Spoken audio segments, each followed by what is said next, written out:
ค่ะวันนี้ก็ฝนตกหนักมาก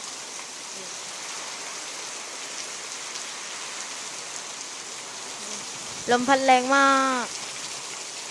ดูต้นมะพร้าวสิ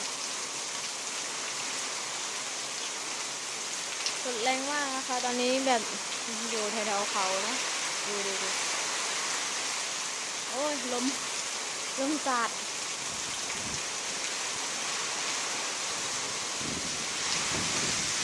โอ้แรงมาก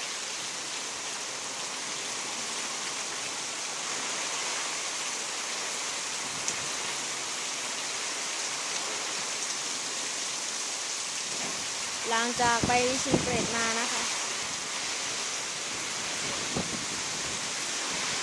โอ้โหดูพายุปลาบึกเข้า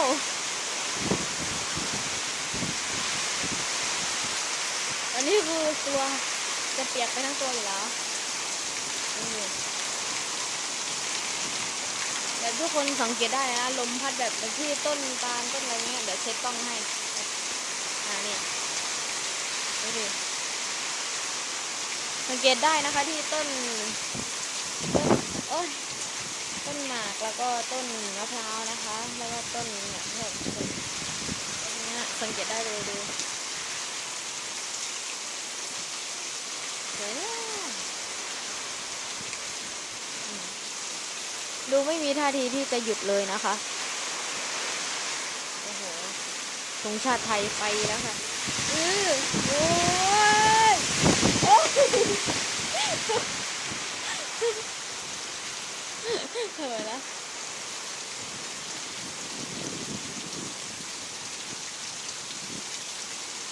นะคะก็ยังไม่หยุดอีกเนาะงั้นก็ขอตัวลาไปก่อนนะคะ